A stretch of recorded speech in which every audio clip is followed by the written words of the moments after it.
management plan is in development, and we are currently at a stage where we are seeking input from residents about services that they would like to see in the future, and also just some feedback on current services that are in place with regards to garbage and recycling.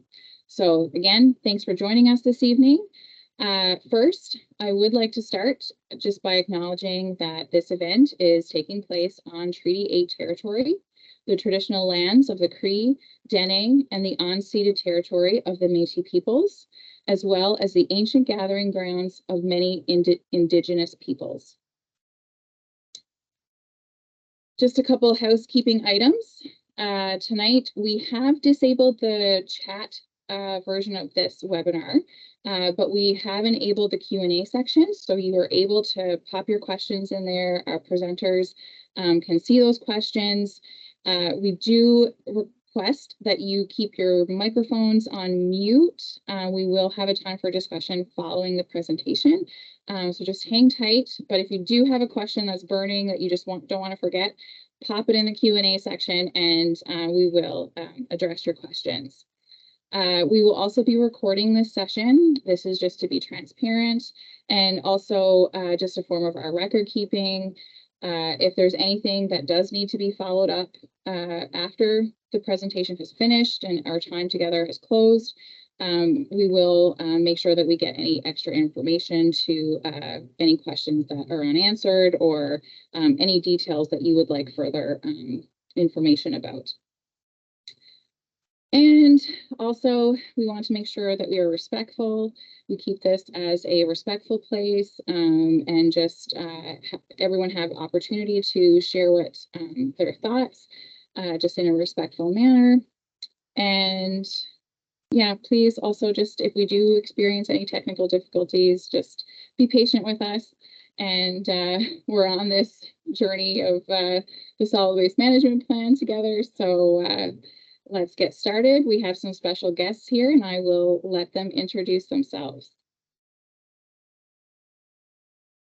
Well, first of all, I guess I could introduce me. I didn't even introduce myself, since I'm doing all this talking. My name is Leslie Piercy, and I am a public engagement strategist with the RMWB, just hosting this evening.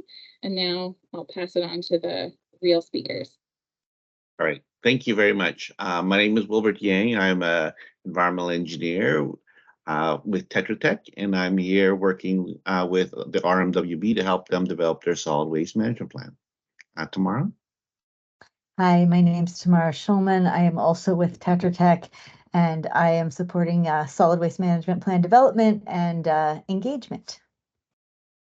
Good evening, I'm Stephen Ross, and I'm the supervisor for solid waste collections here for the RMWB, and here to support any questions that may come our way about collections. Great, thank you very much. So we are going to give you a little presentation about solid waste management and the solid waste management planning process. This is an outline of our presentation tonight. We're going to talk a little bit more about what solid waste management plans are all about, talk about how solid waste is currently managed in the community, looking at options in terms of system improvements, and ultimately we do want to have some discussion and feedback from you with regards to a solid waste management system. So a solid waste management plan. Why prepare a solid waste management plan? Well, the solid waste management plan helps inform the municipality in terms of how solid waste will be managed in the region. And as part of that process, it's very important that we identify fiscal responsibilities, making sure that we are spending monies wisely in terms of managing solid waste. We also want to make sure that we are complying with regulations and environmental protection requirements, as well as looking at sustainable living. Solid waste management is a big part of our lives in terms of what we do, and we want to make sure that we are managing our resources appropriately. In terms of the solid waste management planning process, there are basically 3 phases in terms of preparing solid waste management plans. The first phase is assessing the current system and figuring out what's working, what's not working, and where are all the pieces.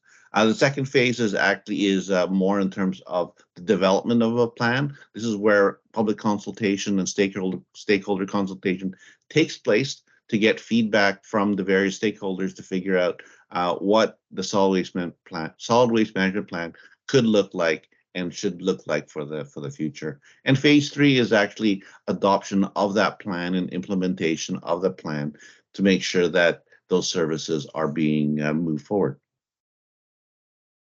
In terms of the segments of engagement, these are the steps that we typically see in terms of developing the solid waste management plan. First, we want to make sure that we inform the public and the stakeholders on how the solid waste management system works, as well as what the information is that we require for our planning processes. Next, we will consult with the public and stakeholders to get feedback in terms of how the plan could look like or should look like. And then we want to involve them in terms of the various aspects of the planning process.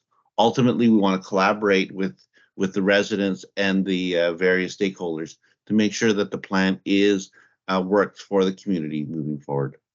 And the last step is really to make sure that the plan is initiated and ultimately provided to the residents.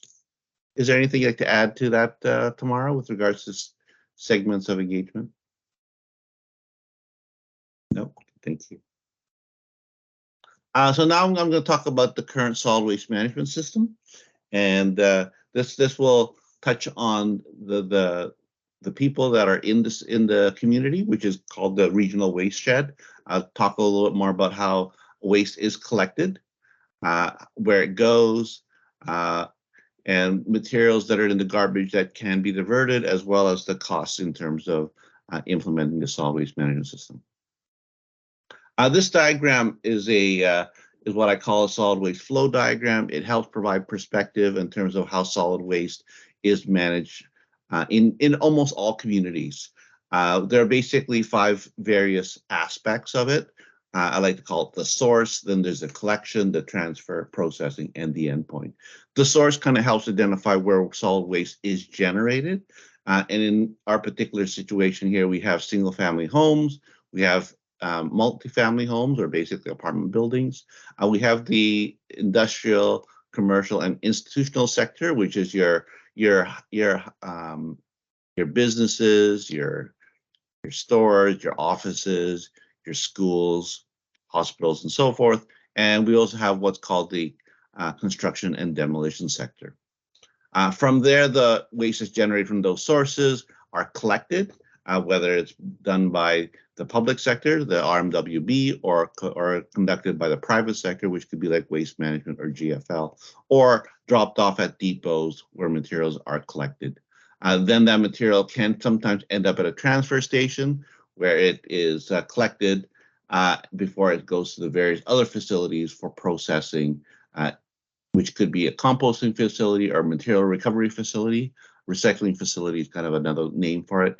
And ultimately from there, it will go to a market where it could be reused and used for other purposes, or if there's no other purposes for it, it would be disposed at landfill. In terms of this diagram, I'll show you how solid waste moves through the system in RMWB. So in terms of the public sector collection systems, waste is collected and it can be taken to a material recovery facility, compost facility, or ultimately disposed at a landfill. For the private sector, they have those similar processes, but they could also be taken to a transfer station and where that material could later on be taken to the landfill for disposal. And for materials that goes from the material recovery facilities, that material is processed and ultimately it will go to a market if there's another use for that material that's collected, or it would go to a landfill for disposal. Similar to compost facilities, once the organic material is processed, it will become a useful soil where it can be used and sent to a market, and any kind of contamination in there that has no market value would go to landfill disposal. And the last part is materials that's collected at depots. Those depots can be taken to material recovery facilities, can be taken to a composting operation, or it could be taken to a landfill for disposal. In terms of the solid waste management system, the RMWB is a community of 111,000 people. and that includes the shadow population, which is the population of people who work in RMWB for the oil sector. Close to 50% of the residents that live in the RMWB live in single detached homes, so single family homes. And that is an important factor in terms of waste collection systems for the program. In terms of facilities, the RMWB has 2 active landfills and public drop-off areas. It also has 5 public recycling depots. It has 2 transfer stations that are outside of Fort McMurray. It also has a material recovery facility, 1 composting facility, and 5 closed landfills. Closed landfills are important considerations because they're facilities that the RMWB will still need to manage into the future. In terms of waste collections, residential waste is collected by the RMWB as well as the private sector. And in some cases, the material could be self-hauled by the waste generators for it to be managed later on. Collection is also conducted primarily by the private sector for multifamily homes, commercial, industrial, and institutional sources, as well as construction and demolition activities. In terms of waste collection, what we see is that there's garbage, recycling, and yard waste collection services for most communities that are in the Fort McMurray area.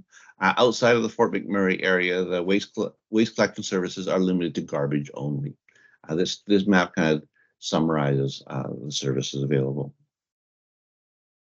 In terms of where the waste comes from, the RMWB generates about 85,000 tons of garbage every year, and it generates about 7,300 tons of compost or organic material that's composted, and collects about 16,600 tons of recyclable materials. Of all those materials, approximately 60%, almost 60% of all the waste disposed or generated comes from the commercial sector, the ICI sector. And so that's certainly one of the biggest sectors in the community. Another part is the residential sector. They represent about 22% of the waste stream, and the construction and demolition waste sector represents nearly 20% of the waste stream, 19%. As part of the study, Tetra Tech did conduct a waste composition study to get a better handle on what type of materials are being disposed by residents in the RMWB.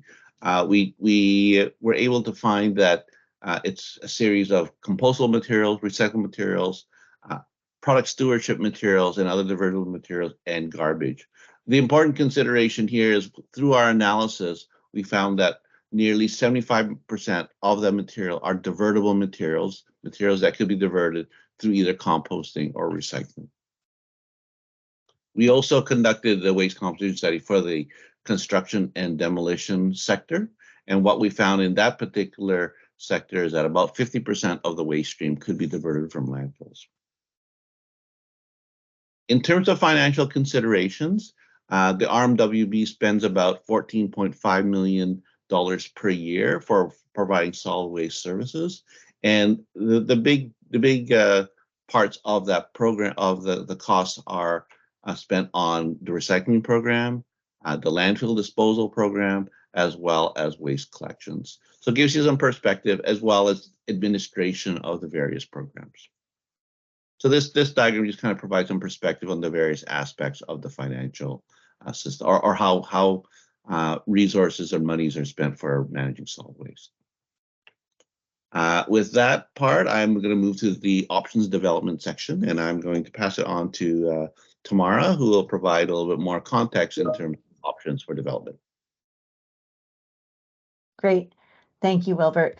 One of the things that we do as we get deeper into the solid waste management planning process is a review of guiding principles. So we worked with a staff group to refine what you see listed here. And I wanted just to go through and frame that as we then look at the options. So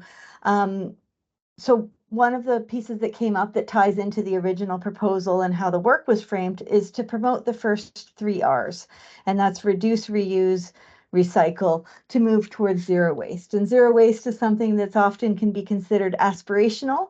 When you look at what Wilbert showed regarding the waste composition studies, though, you can see how much of what's in the waste stream across sectors that can be composted and recycled using existing systems plus adding food scraps. So we want to have our product design change, and then we want to have everything that we can divert in systems change so that we can be moving towards waste minimization. We want to prevent organics and recyclables from going into the garbage wherever practical. These are programs that are common throughout North America and are getting more so, and the region has some of these things in place, and there's some opportunities as well to expand. Developing partnerships with interested parties to achieve regional targets.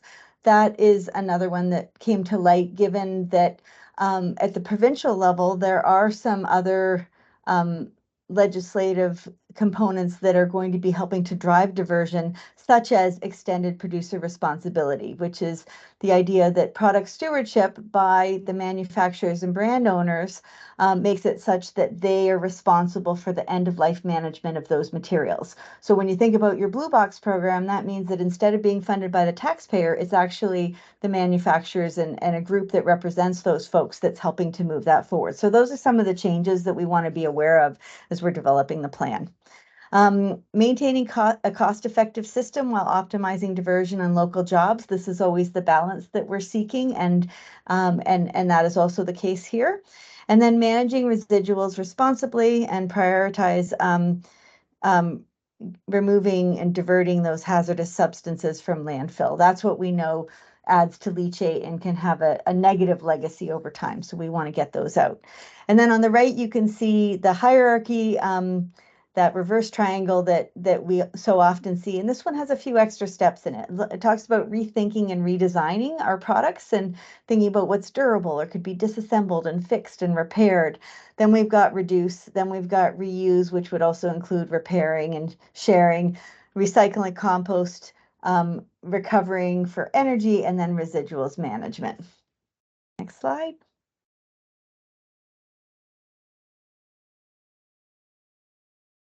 So essentially, we're looking at how to shift our thinking and really practically find ways to go from seeing these mixed materials as garbage to actually resources, so that an output for one system, such as food scraps, can then be composted and become an input to another system, right back to soil. To give a biological example, for your aluminum can, gets recycled back into aluminum can, and then staying true to that type of process as much as we can. Next slide. So we are now at the beginning of this phase of options development.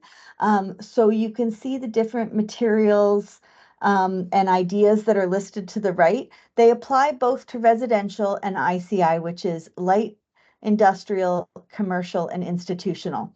So there's opportunities around enhancing organics diversion, yard and garden debris, which some communities already have collection for, at least seasonally, and then or can drop off at depots, and then food scraps and food soiled paper. We know again from that waste composition study that a significant percentage of what's in the garbage is that organic material that can create methane in the landfill that ideally we want to keep it out.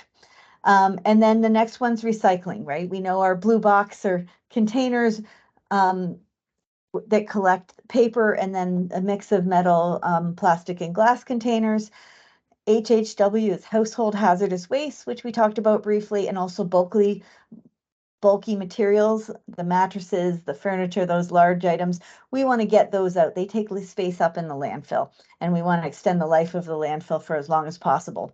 To that end, there's also reuse components. There's interest in share sheds and having online product exchanges and thrift stores. When I was there, I believe there were 3. I think we visited all of them. And then hazardous materials we have in it's a separate category because it does factor in across sector. If you look at the slide to the right, you'll see these are not final, but we are in the middle of a survey that we'd invite you to participate in, and we'll have that info at the end here. But you can see from the preliminary results that the first 2 columns are about improving recycling. The first one is related to commercial sector, and the second, the orange column, is related to residential. So of the folks who had responded to the survey at the date we pulled it, which I think was a few days ago, that was the highest ranking one. People want to see the recycling program for residential improve. And then if you go to the next two bar graphs, you can see the purple. That's the food scraps and the food soiled paper. Again, paper that you can rip it. You see it doesn't have the plastic lining, right? That can go and get composted as well. That's the purple. So that had some interest as it related to commercial sector. And if you think about food businesses and grocery stores, you can imagine the organics as a percentage of that overall waste stream. And then the pink also was rated the second highest, and that is the food scraps collection opportunities for residential. It could be collection, it could be a drop off at depots. Moving across, education, which is in that lighter blue, ranked fairly well. And then there's also policies, which were sustainability policies. Often we have the policy and the education to help support system changes once there's buy-in and there's an agreement that those system changes are to be put in place. And then the last one is other, and we will be able to report back on that once the survey is closed. Next slide. So as we look at those items and we prioritize them and we get feedback from the survey and we talk to staff and we get a sense of, we continue to understand the system, then we make decisions and we want to help to optimize what improved or augmented or new system and operations get put in place. Again, like we talked about, you can do that through policy and also through education and behavior change programming and other management tools, right? You want to have the appropriate staffing amounts, you want to measure and monitor what's happening over time and have those other resources in place as needed to help make your system successful. And by success, it's really about having optimal capture and then minimal contamination, right? So you want recycling to go in the recycling and organics to go in the organics, garbage to go in the garbage, and not have that cross contamination. Next slide. So in thinking about recycling organics, where the garbage goes, the region has quite a bit of infrastructure, as Wilbert had mentioned. There's the two active landfills, there's closed landfills, which don't go away, right? They need to be monitored, and there's regulatory parameters that help to make sure that they're monitored and managed over time. There's a composting facility, which currently is set up to accept yard trimming and debris and also biosolids. And there's a material recovery facility for recycling, and then C&D is construction and demolition processing. The considerations for determining what infrastructure to improve or optimize or shift around ties into what are the regulatory requirements, what has to be done, what's the diversion potential for taking one of those material streams and saying, okay, yeah, we're going to go all the way through infrastructure and how we move it through the system when we get those materials from the generator, and what's going to be the best diversion potential or return. There's capital and operation costs to consider, and there's also input from residents, right? What are folks interested in? Also from the business community, and then sort of political will at large in terms of what a region's looking for. Next slide. So we are at the stage of the process where we're looking at those things high level, and then we'll be getting that feedback, as I mentioned, from the surveys, from staff. We'll be putting that together and looking at the feasibility of different options, and then those will ultimately then become the recommendations in the plan. So with that said, we can go ahead and shift to the discussion and feedback, and please put any questions you have in the Q&A, and we'll keep an eye on that, and also can speak to anything else that staff have questions about. And our two questions are, what future services are you interested in, and how do you think we can increase diversion in the RMWB? So thoughts or questions are welcome at this time.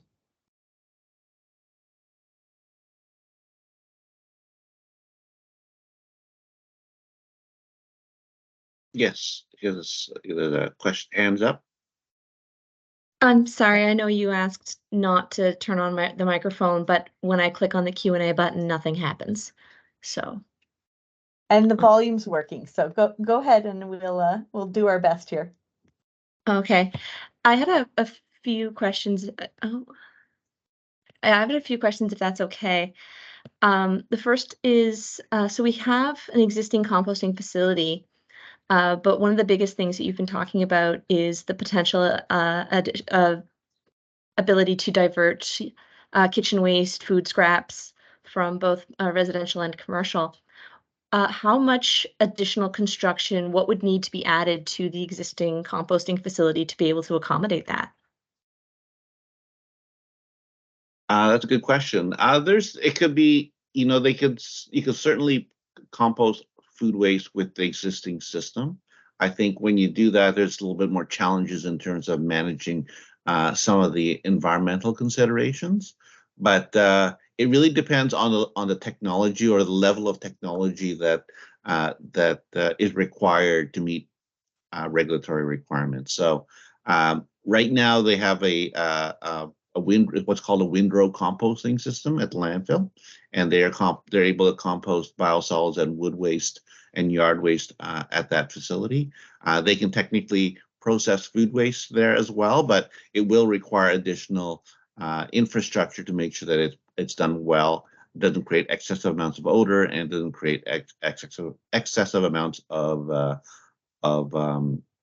leachate. So that's a question that certainly would need to be discussed more if that's a direction that RMWB wants to go. Thank you. One of the questions that I kind of jotted down just from the beginning. So we have our current recycling or I suppose waste or materials sorting facility, which is next to the landfill. There for sorting recyclables that come in. The majority of is that where the majority of the recycling sorting takes place, or is any further trucked down to Edmonton? The materials that are received in that facility are processed, are sorted there, and then the materials that have value are trucked down to Edmonton, to the markets. How big of a problem is contamination? From what we've seen in our waste composting, it's a large amount of the recycling stream is contamination, and I think with that being said, more effort is needed to educate residents and businesses about the programs so that they know what they can put in the recycling programs. Is there a difference in the types of materials that are diverted, are recycled through the curbside pickup versus the drop-off spots that are around the city? I believe there is, yes, and that's one of the questions in terms of optimizing the service. In terms of, do they want to make it the same, or do they just want to optimize the collection part of it? And often depots will have more material streams because it's more effective to manage it at the depot rather than through the curbside program. So I know we have we have the curbside pickup, we have depots such as the bottle depots, and then we have collection spots. For example, I take all my recycling to the recycling collection spot in at Abrams Landing. Mm-hmm. I used to take it to the drop-off spot in Timberley on Brett Drive, but that has been closed for about a year now. One of the things that I've noticed with those pickup spots is that a lot of people do either tend to either it's unclear what is allowed to be dropped off there, as sometimes, according to the signs, it will accept glass and sometimes it will not. It will only accept plastic and cardboard. But with that in mind, a lot of people also do tend to just use it as a dumpster. Is there a better system for providing recycling to residents such as myself who do not have access to curbside recycling? I think that's exactly one of the reasons why we're having this process, is to get your feedback, and if there's a desire to have those services in place, then that's it's important for us to recognize that here, so that we can assess that and figure out how to make those services happen. A big part of the solid waste management process is making sure that if people do want it, then those services be implemented as part of the plan.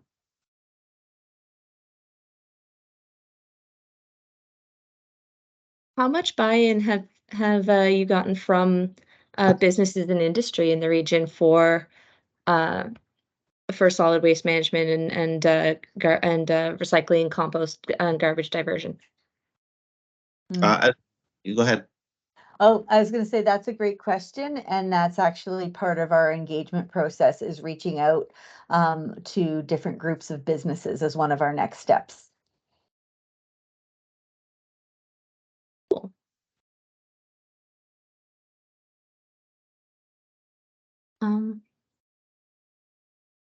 Yeah, that was all the questions I wrote down. I realize I'm the only one here, so Yeah.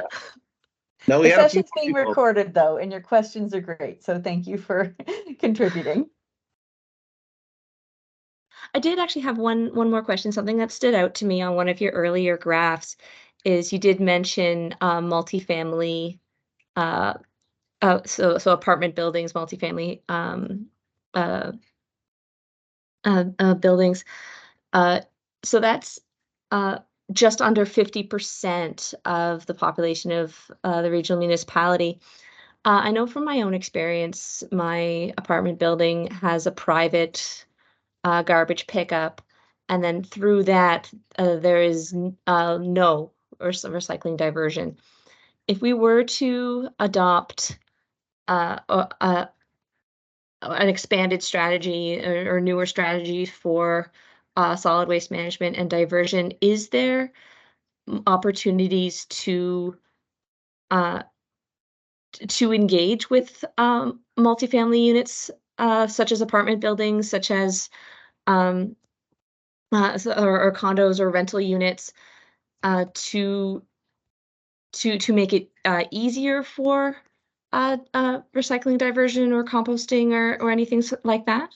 Oh, absolutely. If that is it, if residents want to see recycling and organics diversion, or just recycling as part of a service for multifamily buildings, certainly it's very important for you to let us know, so that this could be an action item as part of the solid waste management plan. There are communities across North America where, as part of the bylaws, waste collection services includes garbage as well as recycling, and more communities are moving towards collection of organics as well. Mm-hmm. Well, thank you so much. You're welcome. I think this has been a great conversation. Thank you, Elizabeth. I think your questions were awesome. Working with this information and just some of the ways that we've been promoting this, like just from communications, we've taken this to our neighborhood engagements, as well as online, but in-person events. We did have a lot of discussion at the trade show. Some of the things that you're talking about, just expansion to recycling and that sort of thing, are some of the common things that we're seeing with responses to the surveys that we received so far, with those conversations that we've had. So, I mean, I'm not a professional in environmental services or solid waste, but it is exciting to sort of see how this is starting to come together. And I do think that, like, with your feedback, with everyone's feedback that comes back from this, like, it is positive to see that the municipality is moving in that good direction to have a solid plan to, to expand those services and to listen to residents with some of those needs that, or interests that just to have more things available. So, yeah, I think it's exciting. And I mean, here you go. You won me over. I'm excited about solid waste. But definitely. And yeah, I don't know. Are there any other comments or anything to add here tonight?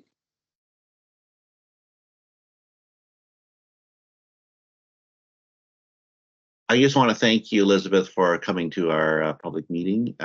We're just starting our public meeting, so we're getting presenting what we've found and wanting feedback. So really appreciate taking the time to talk about what you like and don't like about the current solid waste management system and what you'd like to see in the future.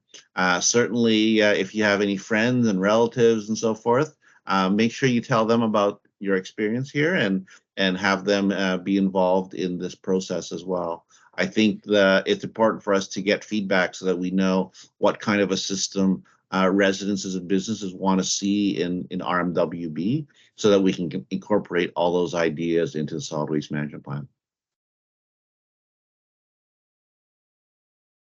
Thank you. Yeah, I'm definitely interested in hearing where this goes, and I'm hoping we can get more recycling, and having composting in the region would be, I think, a really good idea. So thanks. Thank you. Great, thank you.